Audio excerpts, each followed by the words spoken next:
Everybody, welcome to the third Regional Internet Forum. My name is Danko Jeftić. I'm your host and Managing Director of the local registry RNIDS.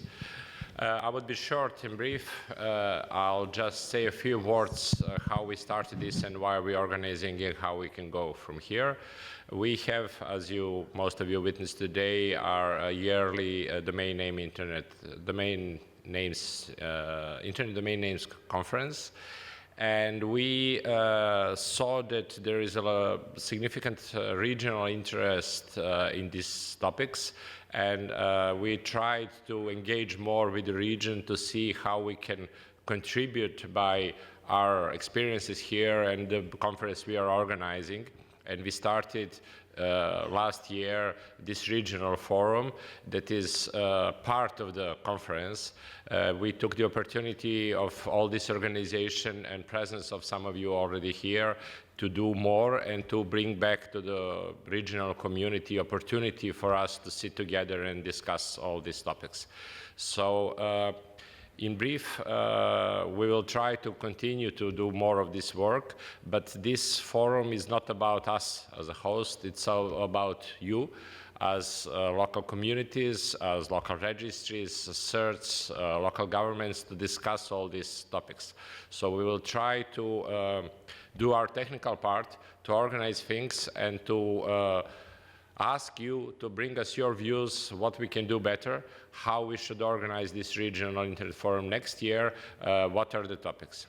This year we had great help, Natasha please, from our program committee that was chaired by Natasha Glavor, and she will say a couple of words about the program. And I ask you all to think about what would you like to see next year, and we can talk in breaks and see how to improve on. Thanks.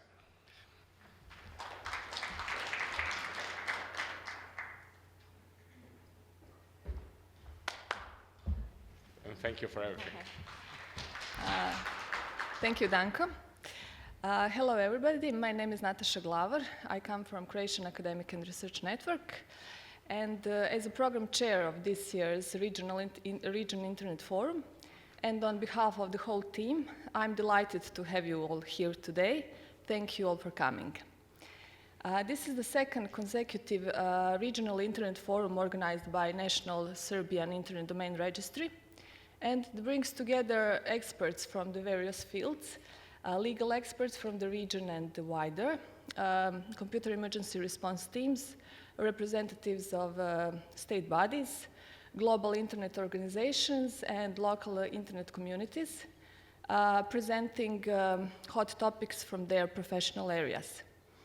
I would like to thank all today's panelists for their willingness to share their experience, ideas, and achievements with us today. Along with the organizers, we will provide several coffee breaks today, and I hope we will all take them as an opportunity to mingle around and share our ideas and discuss them. I'm also honored to have prepared this year's Regional Internet Forum, along with my program committee dream team, Barbara Povše-Golub, Aida Mahmutović, Aleksandar Icokajev, and Dušan Stojičević. And we did our best to make this year's program rich in content, interesting and easy to follow. And I hope you will enjoy it. Thank you.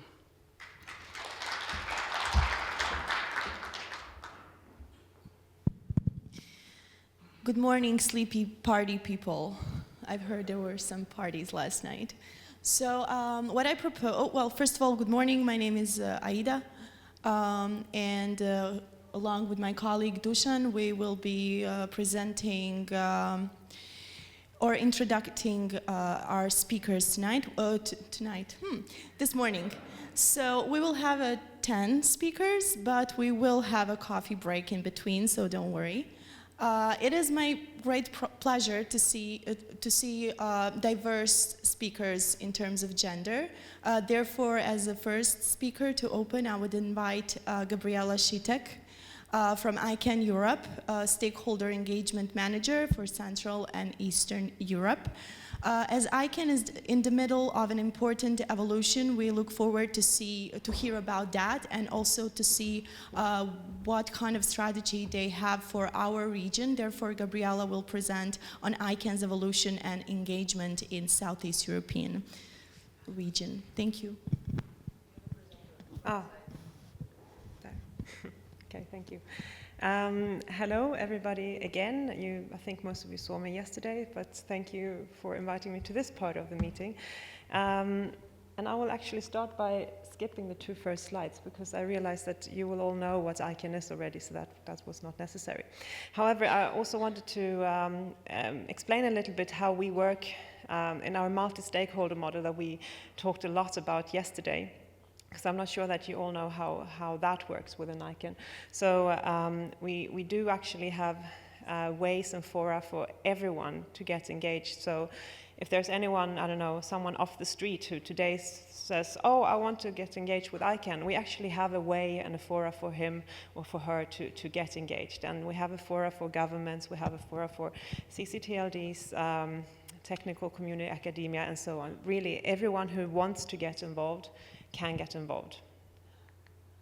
I am also going to explain a little bit how ICANN is structured. So we have, differing between supporting organizations and advisory committees. That's an important difference because the supporting organizations are actually doing policy. And why they're doing policy is because the policies that they do are directly affecting them. Like the advisory committees provide advice. The supporting organizations also, they are a platform for not only policy development, but also for exchange of information on what's happening. And there we have 3 supporting organizations. One is the addressing supporting organization. This is for all the internet IP address registries. And then we have the CCNSO, the country code name supporting organization, which is doing global policies for CCTLDs. There are not many policies that are possible to do for CCTLDs because CCTLDs naturally fall under national law, but there are a few small areas where actually policy can be developed. And then there's the generic supporting organization, the GNSO, who's developing policy for the generic top-level domains. The GNSO is structured in a way that they have many sub-organizations. So they have a group, for instance, for intellectual property lawyers, they have a group for registrars, they have a group for ISPs, and so on. So they have many subgroups, but they all actually do policies for the generic names.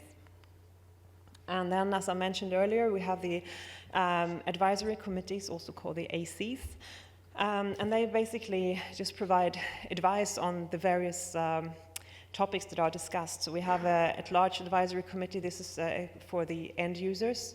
They can comment on really everything that is, on all work that is done within ICANN. Then there is the government advisory committee, the GAC. They also comment on whatever they like, but they will focus on public policy issues.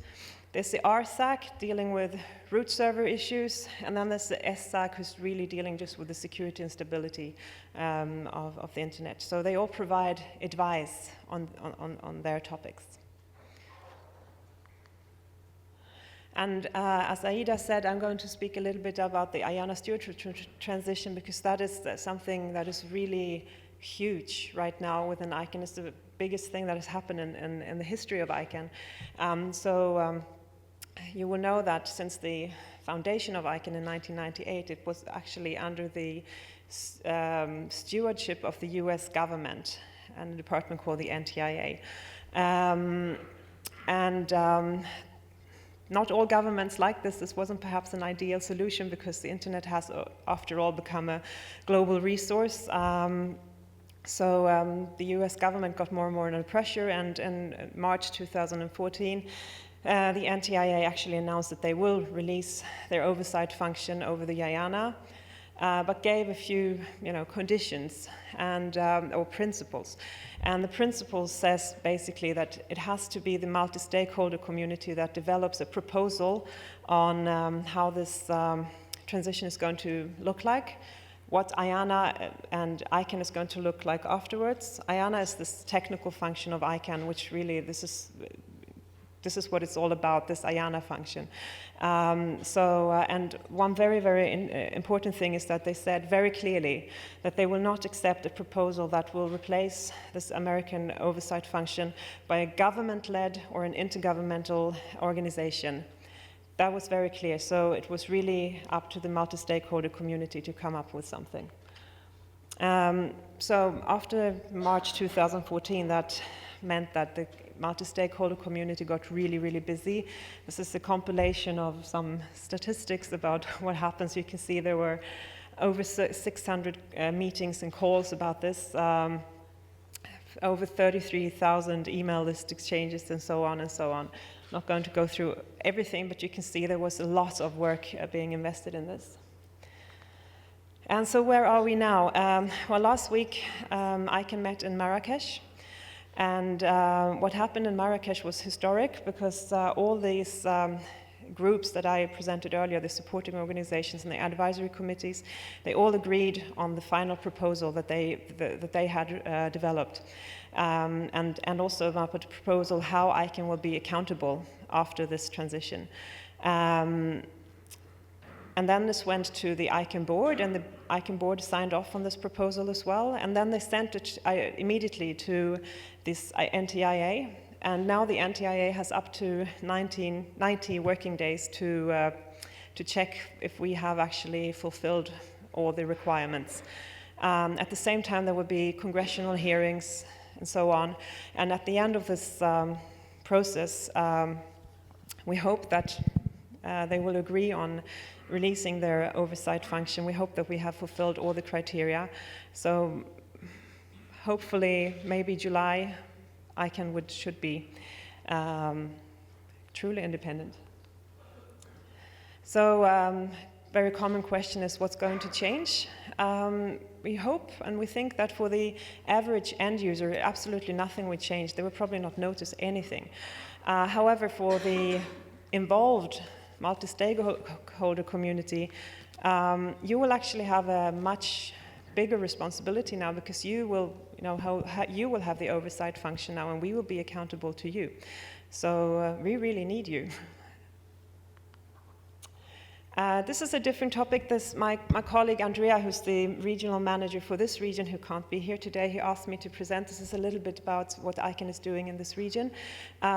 So he has actually developed a kind of strategy for this region, and the main goals is basically to be here, to promote ICANN and make you understand how ICANN works, and also make you aware of how you can participate in ICANN and give us input. And of course, to promote this multi-stakeholder level, that you can do it on a regional level as well, because we really believe in this model. Here are some activities listed that we already had or will have in this region. ICANN is very keen on supporting national IGFs. Because we believe in these as well. And Andrea is very engaged in going to universities and giving lectures and seminars. We will also in some countries have roundtables on new GTLDs, because we realize the understanding of new GTLDs in this region is quite small. So we will go to some countries and have like media outreach in these countries. Otherwise, Andrea also asked me to let you know that if you are if you are interested in setting up a meeting such as this one or similar, or and you would like to have ICANN on board, we are very, very happy to help with content, with getting speakers, whatever. So please reach out to us, and we will be happy to help. Also, just so that you know what ICANN actually has to offer for you. First of all, we have a section on our website called ICANN Learn. There's a lot of material there, videos and so on about ICANN. So if someone needs to learn the basics about different things, you can find it there. We have a fellowship program, which is funding the travel to the ICANN meetings. It's covering a flight ticket, a hotel, and actually a per diem as well, which I would encourage you to apply for. The only thing is that it's dependent on the ranking of the World World Bank's economic list of how wealthy the countries are, and I'm not sure that some of your countries might be too wealthy actually to fit in there, but it's all on the ICANN website. Check the fellowship program and you find out if your country is eligible to apply. We also have a program called the Next Generation Program, which is aiming at students. So if the meeting is taking place in Europe, then all European students can apply. They need to submit a small statement on why they want to come, and also present a small research that they've done that is somehow related to internet governance, and then which we will ask them to present at the ICANN meeting. And actually this program opened a few hours ago. So if you know of any students that might be interested, please encourage them to apply. Again, all the information is on the ICANN website. And I have actually been on one of the selection committees for this Next Generation program once, so I know roughly how the chances are, and I must say that if the students come with a good motivation, it doesn't have to be really absolutely brilliant, but it just needs to be good, then they have good chances to get the funding. So really it's not that it's 1 in a million that will get it, it's really there are chances to get it. We also provide support to set up remote hubs for ICANN meetings. That means that if someone cannot come in person to an ICANN meeting, we actually have a small funding to local people to set up small hubs so that people can meet and watch the ICANN meetings remotely together.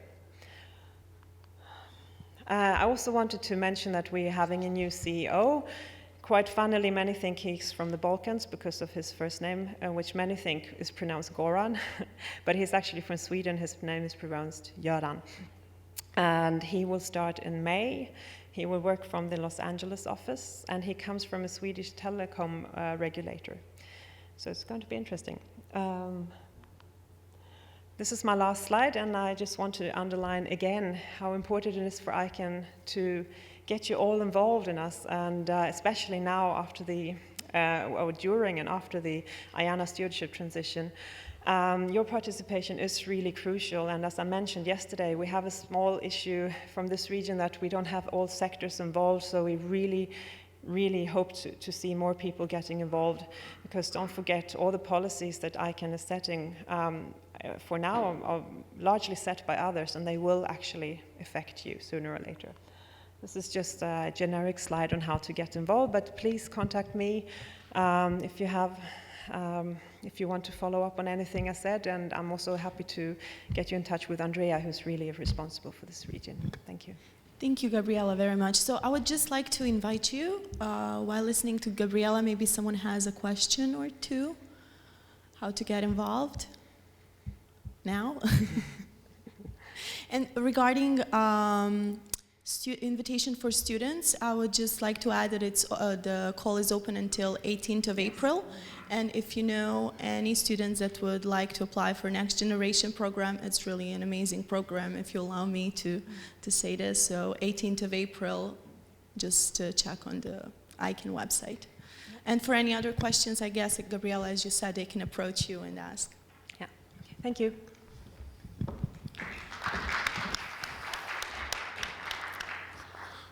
Well, I think we are all in worst. I think the place was worst from yesterday. So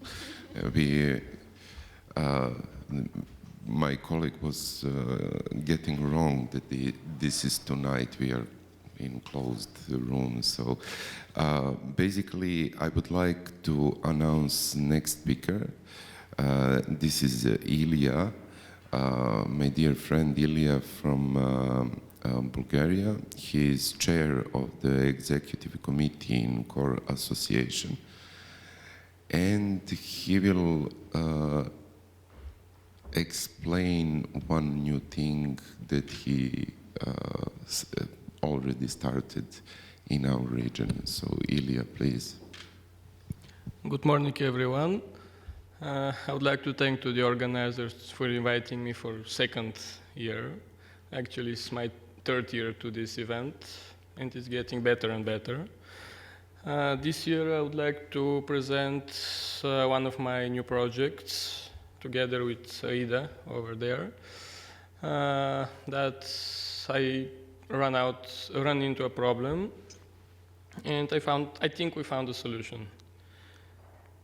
So a little bit about me. As Dušan said, I am chair of the Executive Committee of Core Association and co-chair of the Center for Internet Governance. I'm in the industry since 2007, which is a lot, and attended numerous events, and as speaker, I've been to more than 10 events. For me, everybody, like friends, asking, how did you learn all those ICANN acronyms, policies, things? It was a long process. It took me about at least a year. And I had a mentor the first year, a friend, who helped me, who introduced me to people, who took me to the sessions in my first ICANN meeting in Los Angeles. And I'm still learning. Even after 9 years, I still have a lot to learn. What is the problem I mentioned? Last year, I was the local host of EuroDIC in Sofia. I was trying to invite people, companies from the business, academia, and the majority of them that I approached had no idea what is internet governance, why internet is important. They just said it works, and they didn't care. But I got also some questions. What are the processes behind the internet?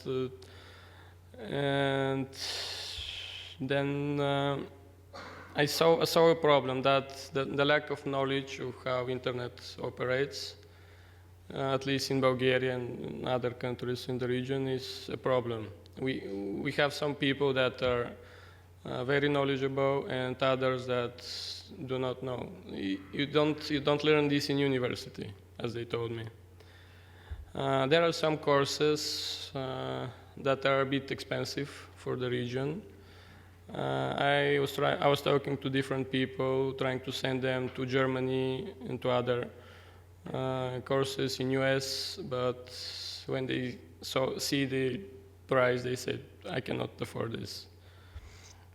And also, part of the problem is that the region is not very active on international events. There are a lot of people, many of them in this room, but we need also, how to say, fresh blood, new people, Then, what could be done? I was talking with ICANN, I was talking with some of you in this room, I was talking to other people, and they say education is the key. So we must educate new people, we must show them why this is important, how they can get involved. And by the ICANN meeting in Dublin, or shortly after that, I think I found the idea. It is called Center for Internet Governance. It was registered early this year in Bulgaria. It is an NGO that would aim to increase the internet governance capacity in Southeastern Europe. We will focus on the region, and we will have some key activities. Main one is organizing different training courses on internet domain, internet governance, basic functions. The idea is it will be done on case-by-case basis. So before or after international events, also we can do a specific like 1 week training course in different countries in the region. For now, I can say that the first course will be planned around CEDIC in April. So also it will be in Belgrade. And you all will be invited once the website is up. We will do also research on policies, internet governance related policies in the region. We would have consultants that will help. Also, we will try to provide support for people to attend ICANN and other conferences.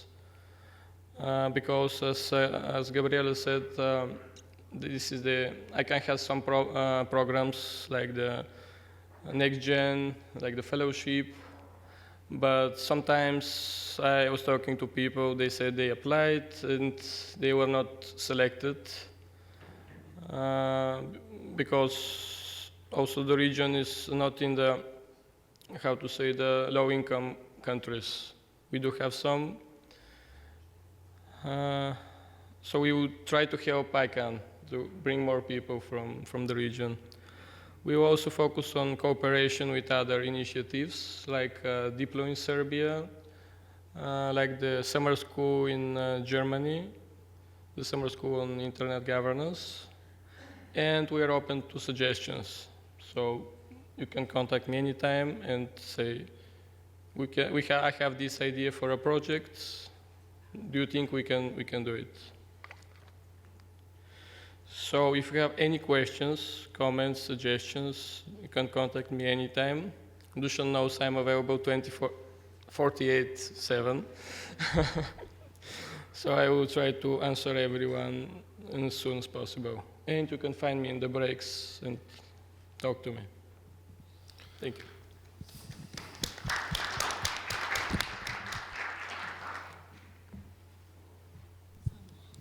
So, is there any questions for Ilya? Okay. Thank you, Ilya.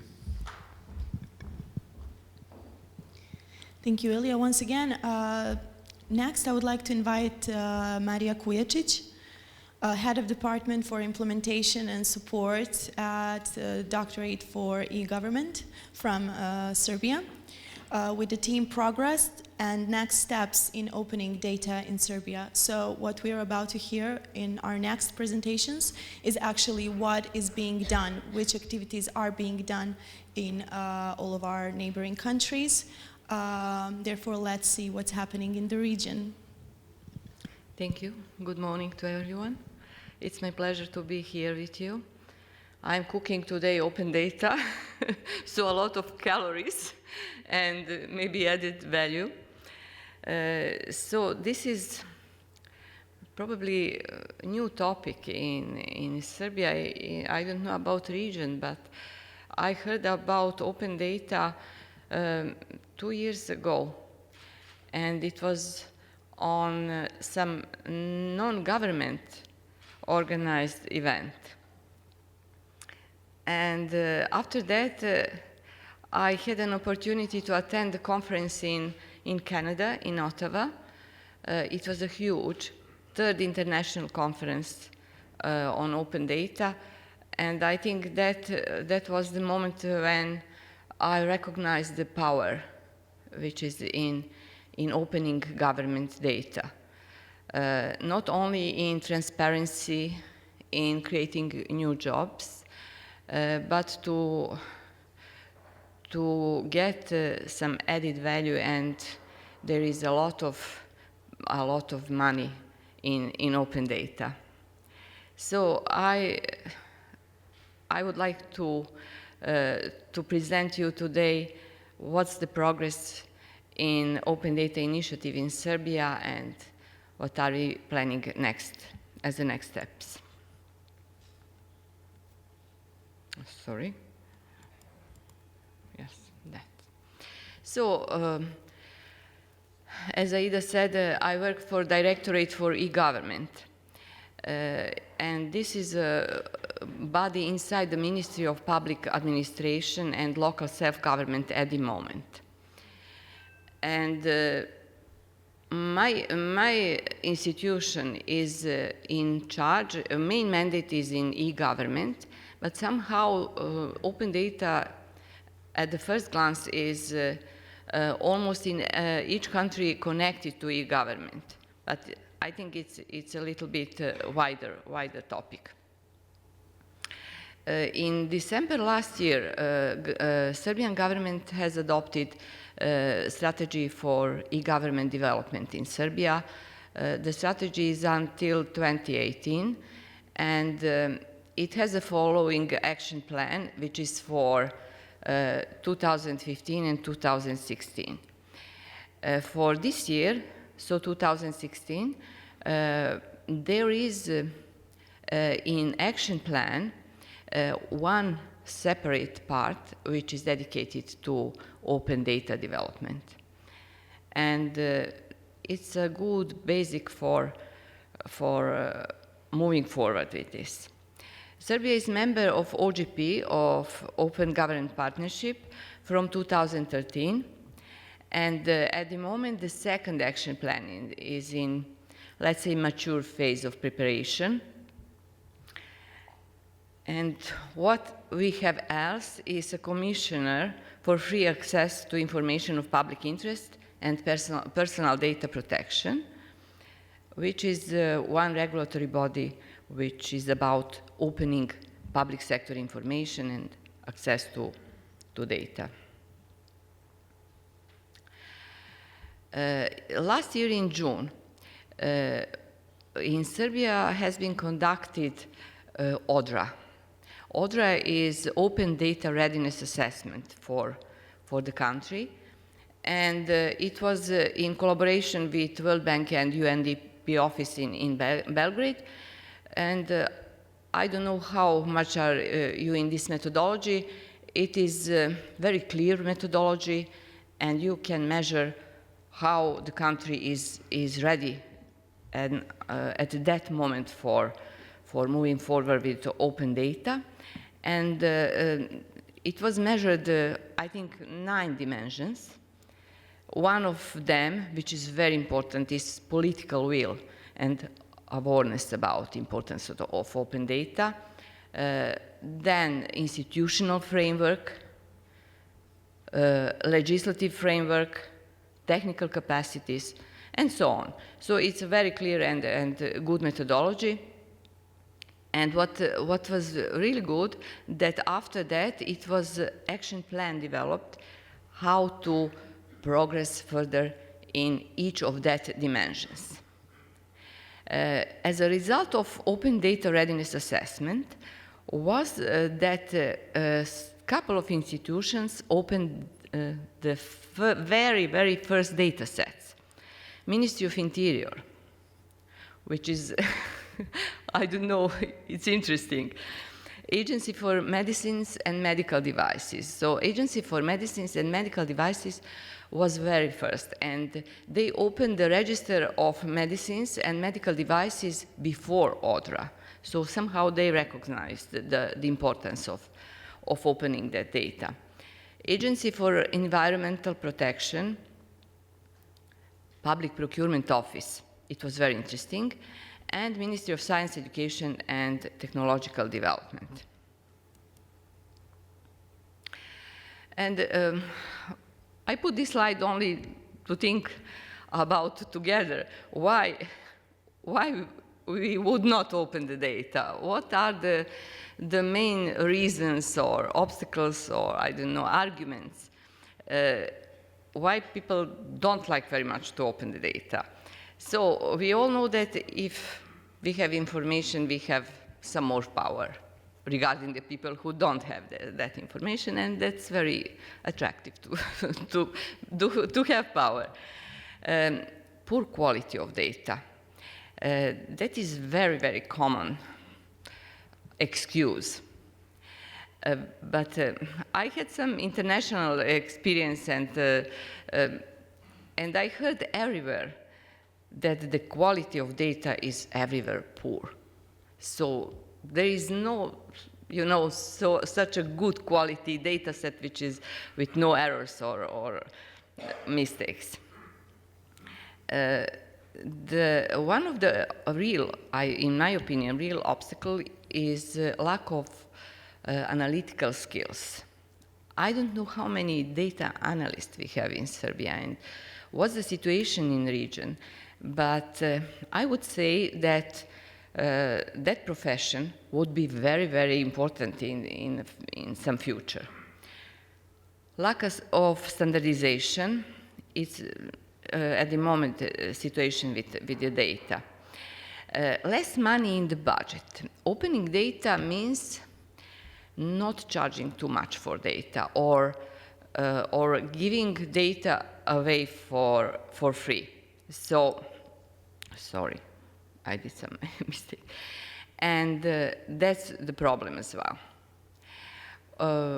Now, I went to the next slide. So those are the challenges of opening data. There is a lack of institutional capacities and capabilities and no clear legislation. I illustrated our legislation for open data, meaning in Serbia, with three probably main laws. It is a law on general administrative procedures, law on free access to information of public interest, which is now in the phase of improvement, and I really hope that open data will be one of the topics for improvement this law. And of course, law on e-government, which is at the moment in very early phase of preparation. We didn't have a law on e-government before. So one of the challenge is no chief data officers in government bodies. And as e-government, open data is as well connected to connections, to have a network, to have people in each body who will be in charge, who will be contact points and work on it. And quality and standardization and of course anonymization is very important, because if we are talking about open data, the next thought is about, okay, but what about personal data? What about personal data protection? So it needs to be regulated. And of course, cybersecurity. Open Data Hackathon was something what I experienced for the first time in December last year, and it was really, really exciting for me. It was 48 hours, so as a colleague from Bulgaria. So the hackers worked for 48 hours. It was 11 teams. It was organized by a startup community and UNDP and my directorate from the government side. And hackers have been working for 48 hours on the very first 5 data sets. And after 48 hours, we had 11 applications, web, mobile application, APIs, and we had 3 first prizes. So we couldn't decide who will be the first, second, or third. So we gave 3 first prizes for 3 applications. One of them was application based on data set of the Ministry of Interior, which was about car accidents, only in Belgrade. They had only data on car accidents in Belgrade, so traffic accidents. And that application provides possibility to see on your planned road from, let's say, point or dot A to dot B, what are the so-called black dots? So which are the places which are commonly happen accidents? It is an illustration about the atmosphere on Hackathon. It was really exciting, the energy and the results, of course. The second application was about public procurements. It was based on data set which was provided by Public Procurement Office. And these days I heard that the team who developed that application has an intention to finish it and to give it commercially. So you can buy it if you want to see. That application provides that you can see which institution, what kind of procurement had, and what was the value of the procurement, and how much money was given, let's say, for IT equipment from one institution or from more than one. So it will be very interesting to use it. We had in December last year conference Open Data for Efficiency, Accountability, and Economic Development. And we had support from Deputy Prime Minister, which is very important because of the political will. And after that conference, we published the first Open Data website. It is not yet Open Data portal, but you can see on that website, you can download, you can approach the first data sets, and you can read some basic things about open data. This is a picture from the conference. So what have we done more? What are we planning? The Open Data Working Group started to work last week. So it is a very, very initial seed which will develop some coordination, some planning in further development of Open Data Initiative. This working group has a mandate to plan and to realize trainings for government officials, for citizens, for future chief data officers, and so on.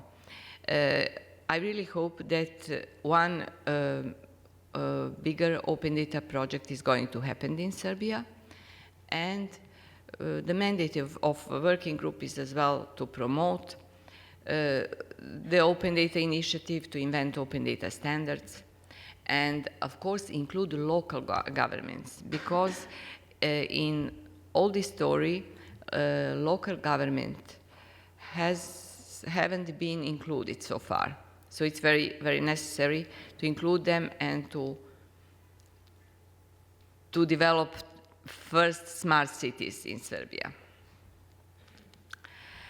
Those are the next steps and next plans. So, as I said before, increase institutional capacities around legislative framework, inventing licenses, because data set is not open so far, it does not have license. Is it an open license or not quite open, but it needs to have license? And of course, working on improving quality and standardization, and of course, recognize the importance of profession of data analysts. This is some slide about the vision of open data. So it is expected that the next generation are going to be generation of open data and more freedom probably than now. Thank you for your attention. Maria, thank you very much. So anyone has a question for Maria, even though the presentation was really in-depth and very clear, so thank you for that. After coffee, you will all have to have a question, just to let you know. We can do it on the break. Thank you. Okay, thank you very much. So the next speaker is Tomislav from Croatia, from Ministry of Public Administration in Croatia, Directorate. So he will give a presentation about a citizen system in Croatia. Tomislav, please. Just a second to find my presentation. A flash. Nemam u džepu. Samo preko. Ako ćete neko drugo da mi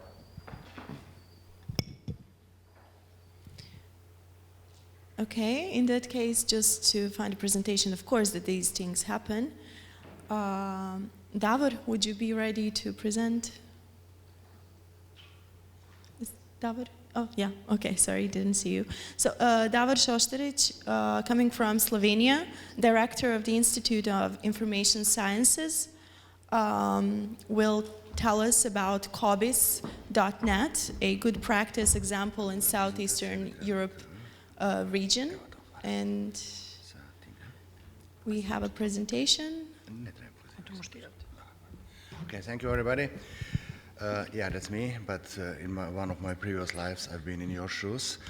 I must say, I miss those days, those fights for the internet, for the freedom of information.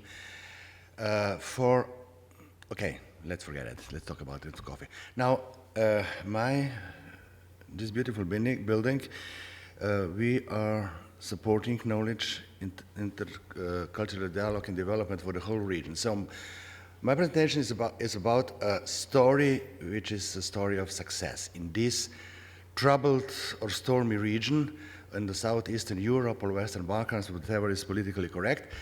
And we are non-profit institutions, so outside any commercial effect, and we are here for having a very, very special mission for quite a lot of different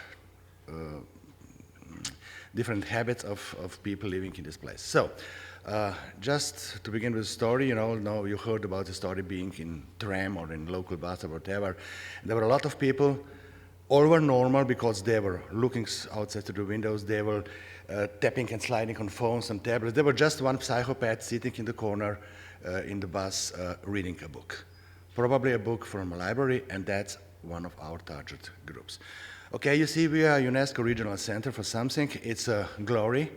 It's very good to be honored, to be flattered being a UNESCO center, but otherwise it has not real effect.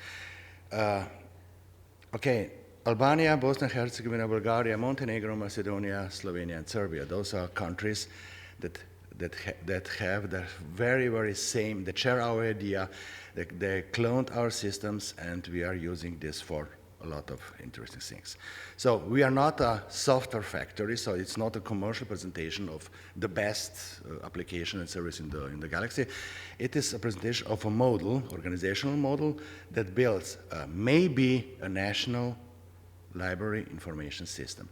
In Slovenia, we have a law on librarianship, and it is written in this law that we have a national bibliographic system. And my organization, is part of the system, actually a creator and manager of this system. Because we serve all people that come in contact to the library story. They are professionals, library professionals, because they use the same principles, they're using the same processes, they had to adopt a same level of knowledge and training, and of course the users, the public users coming from every part of the world into these systems. The most important thing of this system, why does it work, is there are bibliographic records in all those databases, or in clouds if you want, and there is a free exchange of those records for every library in this part of the world. So this is a picture, yeah, okay. Well-known area, and those numbers are not correct anyway, because in Serbia there is no 171 libraries, there are 175 libraries already. Total, a little under the 800 libraries in this region. Whoever knows this region, there are several countries, there are several cultural and historical principles, there are several languages, there are several, religions and writings, there are at least 2 alphabets, and who knows whatever it is. And the system is still one and the same. It's called COBIS.net, and that's the most important, that it is the same for all those countries. Now, in Slovenia, as I said, we have a law on librarianship, and it is mandatory for all libraries in Slovenia to use this kind of work. So On the top, there is a national library, like in almost all these countries, and there are a lot of other libraries, from school libraries, public libraries, and special libraries in factories, in industry, and of course the university and faculty or academia libraries. They're using the very same system. Bibliographic records, authority records, they can be freely interchanged. Of course, there are connections outside this world, like OCLCs or WorldCat or ISSN or whatever they are, the librarians in today, so they can use those records for free. That's the most important thing. And just a table that we like to show those guys at the ministry that they have to decide what they're going to do in these countries. There is a lot, really a lot of exchange of bibliographic records, because it's one of the most important and skilled operation in the librarianship world. This is, however, for the users, not for professionals, is a picture of interface towards the basic user. So it is, of course, on all these languages that are spoken in this part of the world, plus English, in all alphabets. I mean, in Latin and all those Cyrillic alphabets with their specialities, and this is something that everybody in the world can see. Most important is so-called virtual library of Slovenia, Serbia, Bosnia, and so on, and so on, and so on. And there is, in the middle down, is something called My Library, Kobis OPAC. It's one of the system. How can a user that is a member of whatever library that it is, he can see his relation to his library. I mean, everything he borrowed, he reserved material or book, what he read, what he didn't want to, it's in the very same system. And of course, let's go on. We started, of course, with those dump terminals. Later there was first Windows 3.11, I believe. Now is the network and web application, so on. And there is a new generation that are not satisfied to being forced to go to the library, to be very humble and towards the big matronal the desk, and to be in kind of one-to-one relation. You remember those pictures, are not mine, but nevertheless, we've been in a concert in the 90s, we raised our hands, and maybe as Hippolyters, it was a very nice ballad. Today, you have phones or whatever they're coming here. So one of the outcomes of this process for our users, again, not for professionals, they have their own applications and services, but for the users, outside the users, is something we call M-Kobis, like mobile Kobis, and it means that you can go with your phone, with your tablet, whatever those gadgets are there, you can use the very same content like being in library or being somewhere at the internet with his desktop or laptop, whatever. You can use it. Everything that a user, non-professional user, needs from his library. You can find a book. Find information. Is it available in my library? If not, maybe in some other library in my country or in any other countries within this world. I can reserve it. Maybe I can see if I have any debt towards my library, or maybe the time period for returning the book is over, and I would like to renew, and so on and so on. Plus, I can go now to the library, to the bookstores here in Knez Mihaila, whatever it is. I find an interesting book. I don't want to buy it, but this book, all books nowadays have those codes at the back sides, and I can scan the codes and see maybe this book is already available in my library. Or not in my library, maybe some other libraries in the world. So, okay, I can check library liberation or MET, it's not important anything really, because I know where my library is. But now being in Belgrade, maybe I find a library and it will take me there to what library. Now, it is the same platform, the same system, but yet all those country national systems are still autonomic and independent each other. There is only obligation that they must allow free exchange of bibliographic records and data. This M-Kobis now works only in Slovenia for this moment because there are some language barriers and Cyrillic in Serbia, but the version for Serbia and Bosnia is on the desk. It will come in the next few weeks. And I can say you that young people has been very, very, very liked, and we have a lot of very nice statistics what are used by those mostly young people, of course. And we have first place in Slovenian iTunes and Google Play categories. A lot of downloads, a lot of usage, and because we knew you can do your applications for this mobile gadgets. If not, somebody else will do it, and there will be problems, of course. So I am happy to be here again in this, my other role with other hat, but nevertheless, this is, I believe it's a good example of good practice in this part of the world.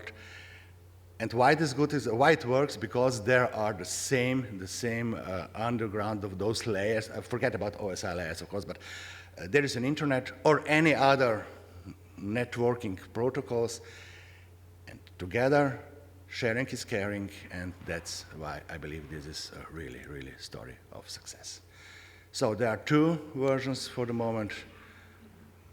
iOS and Android and the Windows phones are on their way. So that is, if there are any questions, I'll be glad to answer it here or afterwards. And so it is a nice picture, I believe. Thank you.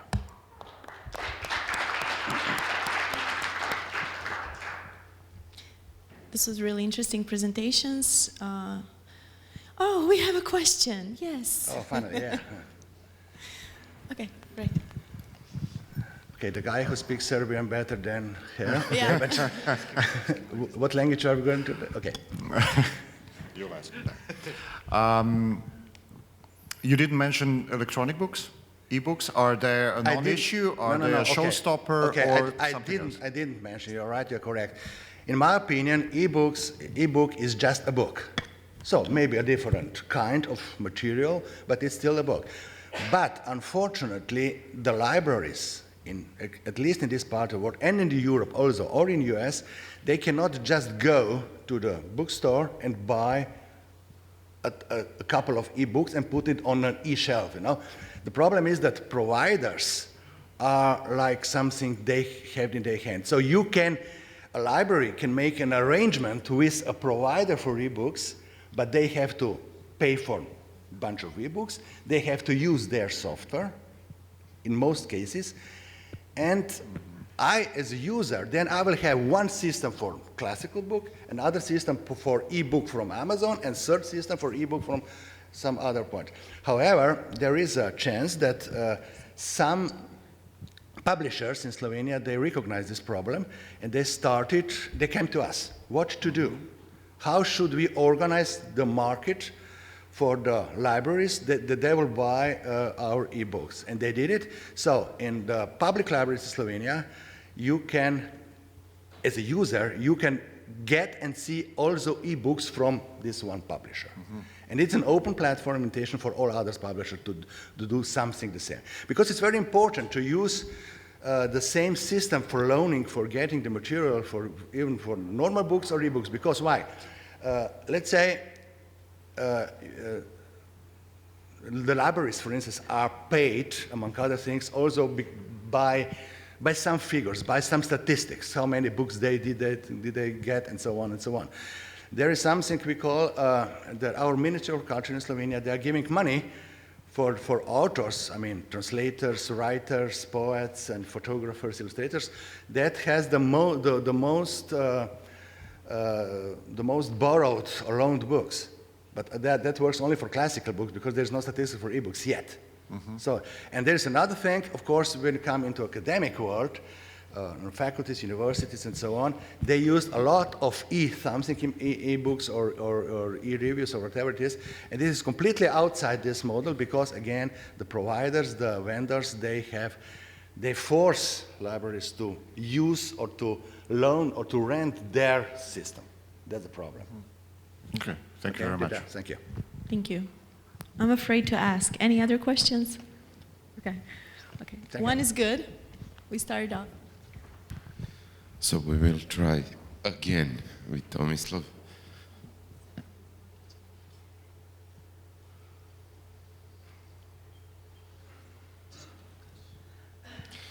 So, replay. Yeah. Tomislav from Ministry of Public Administration, eCroatia Directorate, head of the infrastructure sector. And the presentation, which is on the stick right now, e-citizens system in Croatia. Tomislav, please.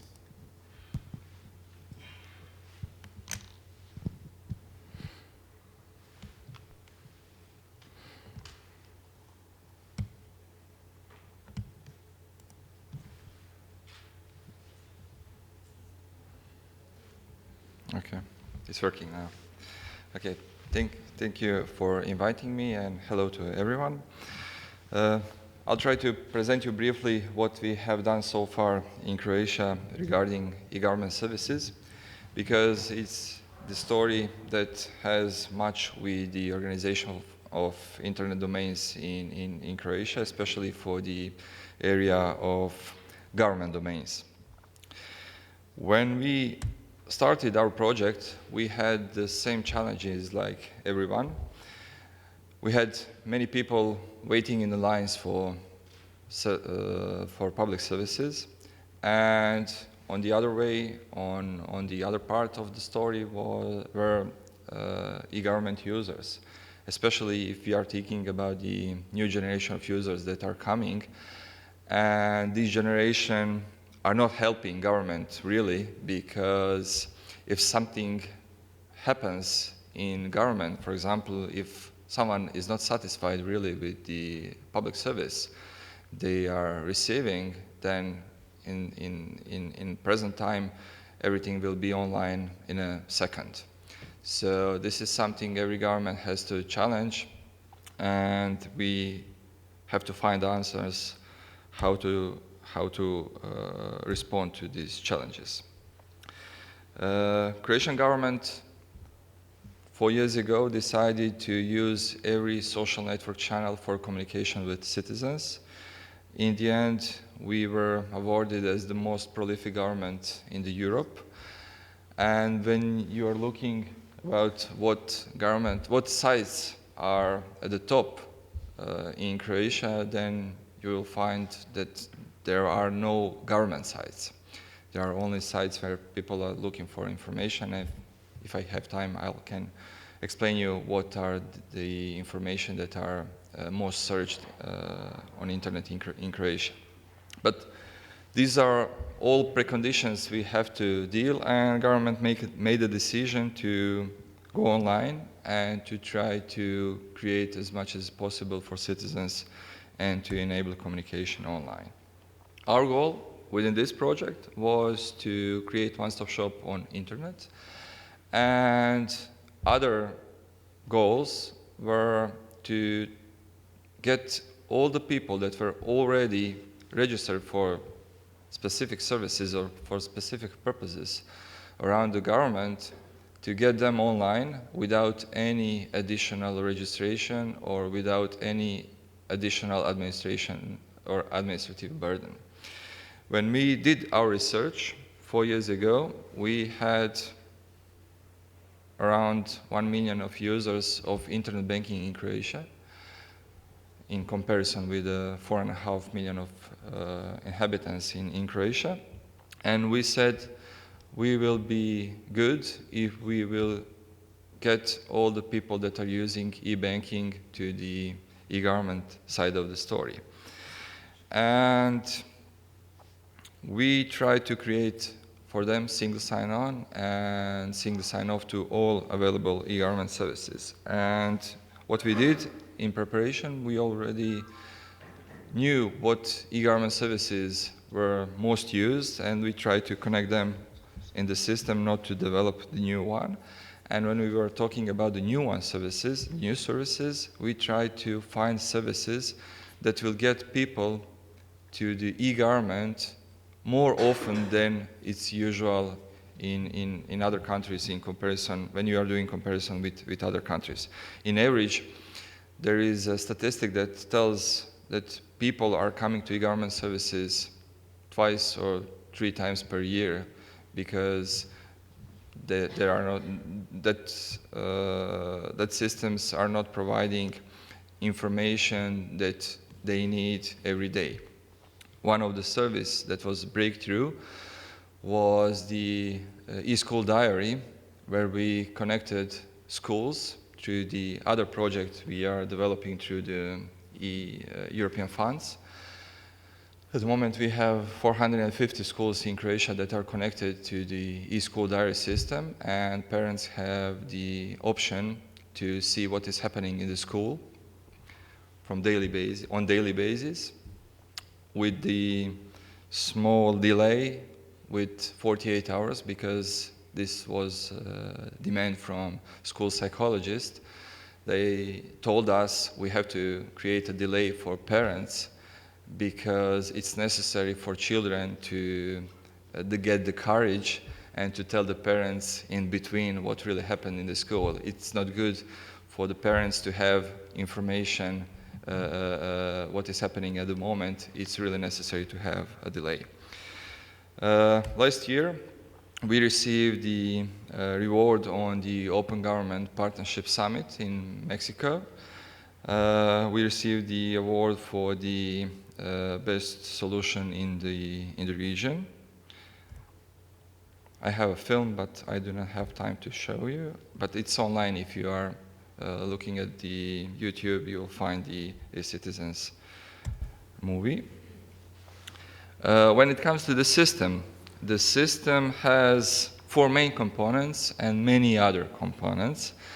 Main components are organized under the gov.hr domain. It is something that we learned from the colleagues from the UK, what they have done in their project. And we had connected all the systems we had before. For example, the main part of the central government portal is portal Moja Uprava in Croatian, or My Administration in English. It was a portal that we had developed 10 years ago with the help of colleagues from DirectGov from UK. And within this part, we had connected all civil servants from public administration in Croatia to create information about public services for citizens. We have categorized this information into 12 categories according to some European recommendations. And the same categories we have on the part of the portal that is only for the use with the electronic identity. We have the same 12 categories here, and we also have the same categories for the notifications that are coming from public authorities.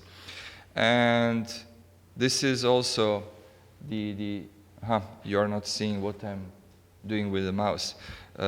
National identification system that is on the bottom left is one of the major components, really, because this system helped us to create single sign-on and single sign-off to electronic services in Croatia.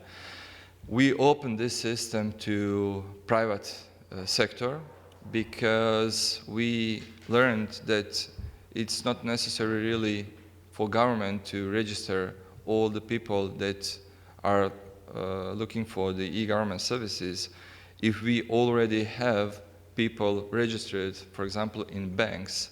Because what we did, we took the criteria developed in some European Commission projects, and those criteria helped us to say or to award banks and to tell them you have good credentials, your credentials are aligned with the criteria of European Commission, and we can get you to the system, we can connect you to the system, and all your users will be available to use e-government services.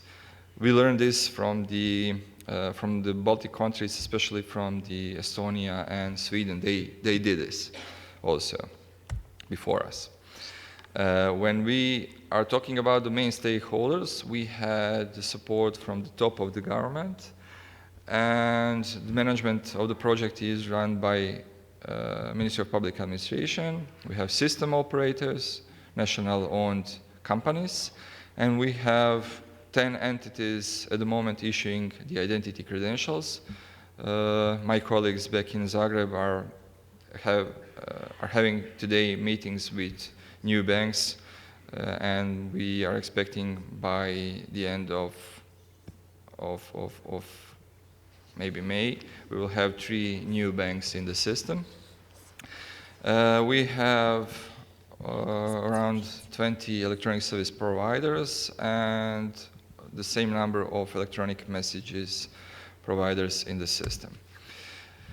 When we are talking about the stages, this is the public part of the portal. You do not need to have any electronic ID to use this part of the portal. So this is the part where you can find all information about the public services. Our challenge was at the beginning how to get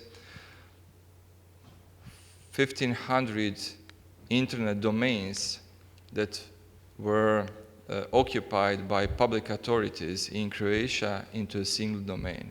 This was our challenge at the beginning.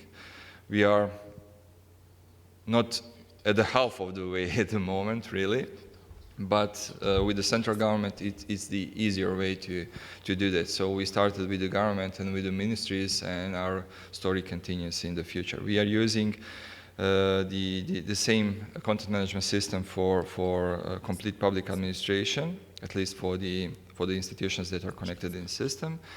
And we created a common standard for publishing content. You will see how this standard is applied to the websites. So at the beginning we had this different layout for the different government institutions.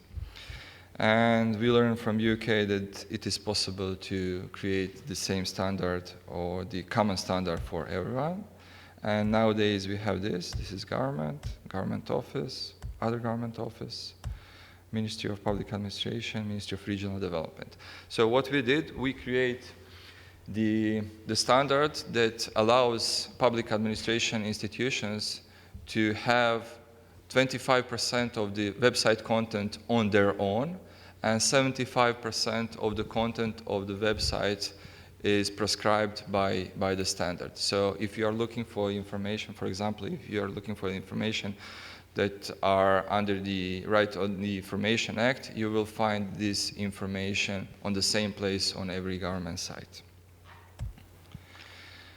So when we are talking about the National Identification and Authentication System, I already mentioned we have 10 institutions that are providing electronic identity to Croatian citizens.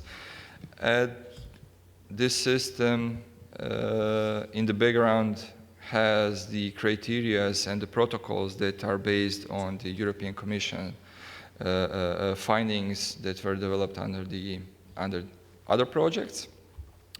We are continuously working with other institutions to find out are they available to get in the system or not. But these are the criteria we are taking in auditing all the institutions that are challenging. They have good credential. Here is the list of the services we have in the system at the moment. As I told you at the beginning, we try to find the services that will get the users more often to the system.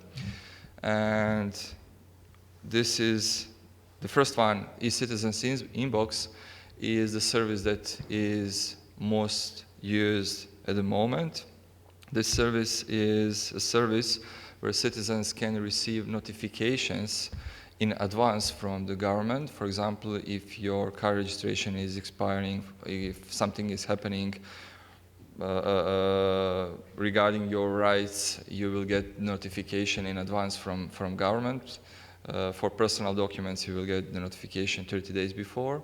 If you have the medical exam, you will get 3 notifications, I think month before, 2 weeks before, and 3 days before. And every time you have a challenge to decline the exam, you have been ordered. And there are other really electronic messages you can receive. These are the messages that are most sent to the citizens. For example, if your children missed the class, you will be notified from school. Your children is not at the class at the moment. So this is something my colleagues, when they are joking, they are telling, before this system, parents had to take the pills when they were going to the school. Nowadays, the children have to take the pills when they are coming home. It's really a joke. And when we are talking about the statistics, these are the major statistics we have at the moment. In average, we are connecting 2 new services to the system per month. We have 30,000 logins to electronic services daily. We have 600 new users per day. We have 7,000 messages sent to users daily. At the moment, in total, we have 260,000 users. If you remember, I told you that we have almost 1 million of users of internet banking in Croatia. So this is a message to us that we have to find new services that will bring all other people that are not in the system yet.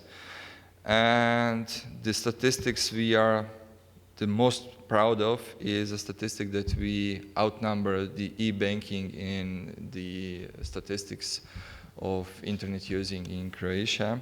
This is the statistics for the 2014. In 2015, we are still better than e-banking, but I think the difference is around 4% for the last year.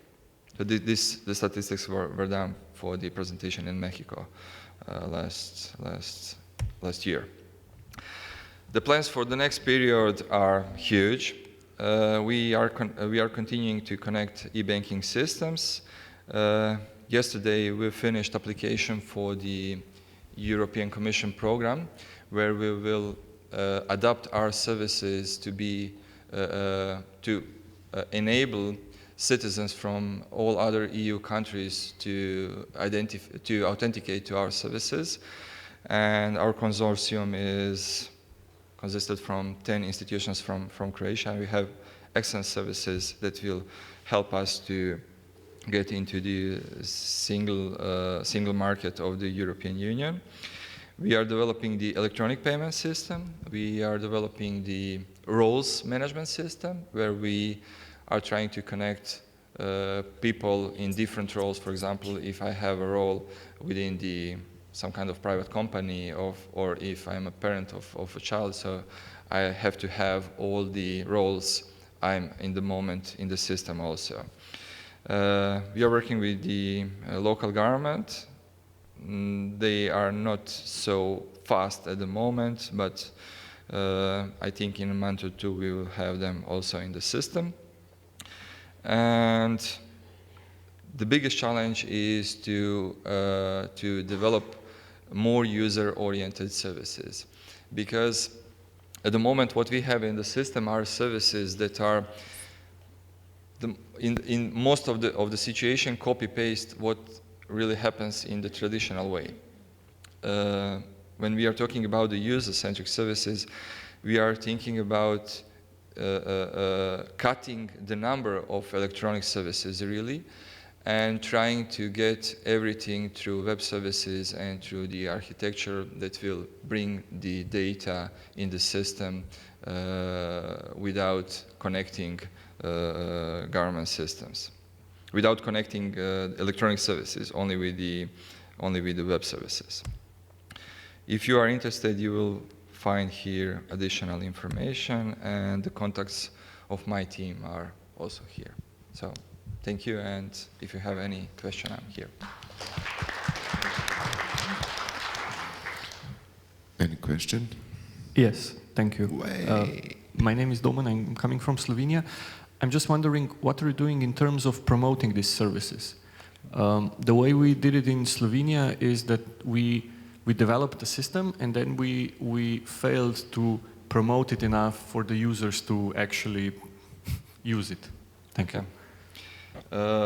Is the discussion really how to promote this? When we started this project 19 months ago or 20 months ago, I asked the politicians from the government not to promote this system, because we really wanted to have the experienced users in the system that will help us to reorganize how electronic services have been provided from the government. And they agreed, really, for 2 days. And after that, they had huge presentation in government, and everything was online. And we started to have new users in the system from day to day.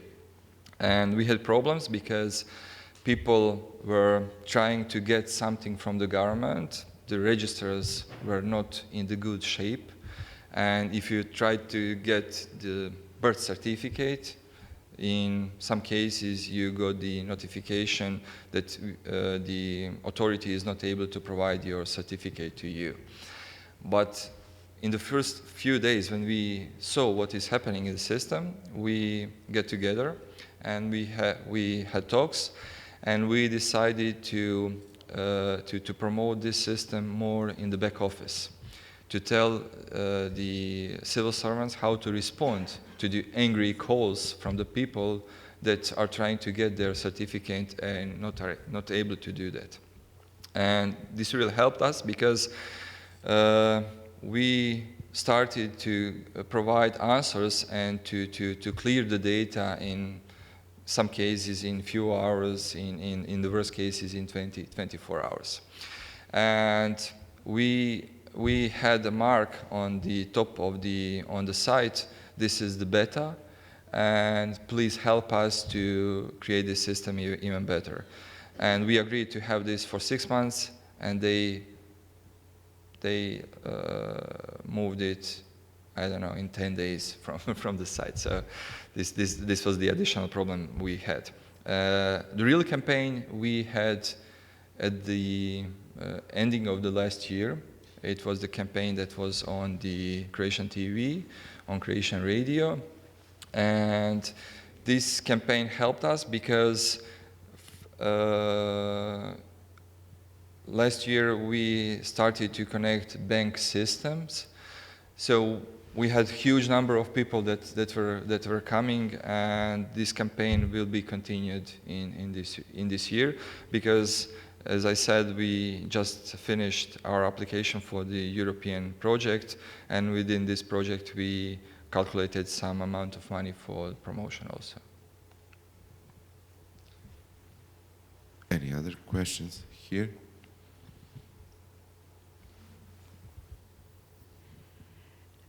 I would like to ask a question about mobile application. Okay.